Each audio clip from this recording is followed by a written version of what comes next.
আসিফ মাহমুদ ভুইয়া ভাই এবং নাহিদ ভাইয়ের মন্ত্রণালয়টা পুড়ে গেছে, এদিকে আমরা দেখতে পাচ্ছি। আমি যেটা দেখেছি বাস্তবতাটা বলি, আমি 3:30টার কিছুক্ষণ আগে আমি এখানে আসছি। এসে আমি যেটা দেখতে পাচ্ছি, আপনারা এখন যেই গাড়িটা 2 নাম্বার গেটে দেখতে পাচ্ছেন, মানে ফায়ার সার্ভিসের যে গাড়িটা, এই গাড়িটা ডিরেক্ট তখন এই জায়গাটায় ছিল, এই বরাবর এই জায়গাটায় ছিল। তো আমি আসার 15 থেকে 20 মিনিট পরে আর কি দেখি ওই গাড়িটা ওখানে তারা কাজের জন্য মানে প্রসেসিং করতেছে। তো এই একটা বিষয় তাদের দুর্বলতা হয়তো বা থাকতে পারে। এই বিষয় নিয়ে আমি বলবো না, এই কারণে বলবো না কারণ আমি তো ওই বিষয় নিয়ে কাজ করি না। তো তাদের হয়তো দুর্বলতার কারণে তাদের কাজটা শুরু করতে দেরি হয়েছে। আর আমি আসার পরে যেটা শুনতে পেরেছি, এখানে 18টা ইউনিট কাজ করছে। আপনারা হয়তো দেখতে পাচ্ছেন এখানে 18টা ইউনিটের বাদবাকি জি?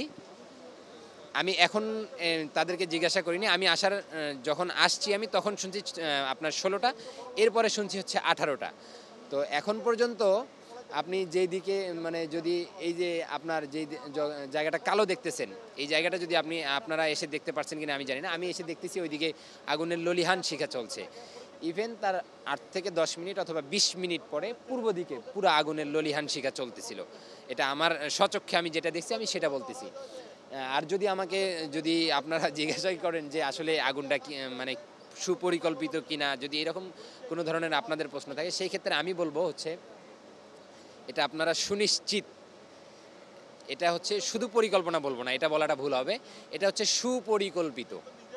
কারণ আপনি আগুনটা যদি নিচতলায় লাগতো তাহলে আপনি একটা বুঝ দিতে পারতেন যে হয়তো বা কোনো সিকিউরিটি গার্ডের কারণে বা কোনো ব্যক্তির কারণে এটা এরকমটা হতে পারে, বা 2 তলায় লাগলে সেটাও আপনি বুঝ দিতে পারেন। কিন্তু আগুন 1 তলায় লাগলো না, নিচতলায় লাগলো না, 2 তলায় লাগলো না, 3 তলায় লাগলো না, 4 তলায়ও লাগলো না, আগুন গিয়ে লাগলো 6 তলায়। এটা কি মানে আপনারা যদি আমার জায়গায় থাকতেন তাহলে কি ভাবতেন?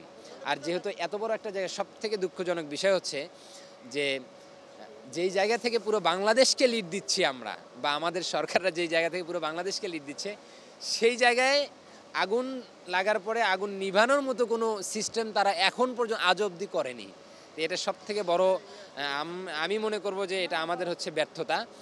ইভেন গতকালকে আমি একটা কথা আমার জায়গা থেকে স্পষ্ট ভাষায় আমি বলে দিচ্ছি, গতকালকে যেই সচিবরা এবং যারা এখানে দায়িত্বরত ছিল, গতকালকে যারা অফিস করে চলে গেছে, প্রত্যেকজনকে আইনের আওতায় আনতে হবে। প্রত্যেকজনকে জিজ্ঞাসাবাদের জন্য আইনের আওতায় যদি না আনে, তাহলে আমরা আবার জুলাইয়ের আন্দোলন যেভাবে রাস্তায় সক্রিয় হয়ে গেছিলাম, আবারও আমরা কিন্তু এখনও রাস্তা থেকে যাইনি, আমরা এখনও কিন্তু রাস্তায় আছি বিধায় কিন্তু খবরটা শোনার সঙ্গে সঙ্গে চলে আসছি এখানে।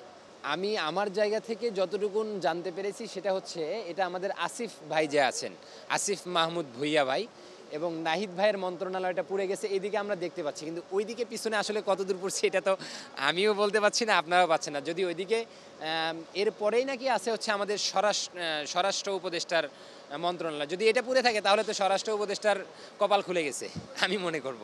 কারণ হচ্ছে আমরা আপনার বিডিআর বিদ্রোহ নিয়ে আমরা অলরেডি কাজ শুরু করে দিয়েছি। এরপরে শাপলা চত্বরের যে গুম খুন হত্যা আছে, এগুলো নিয়ে কাজ করতেছি।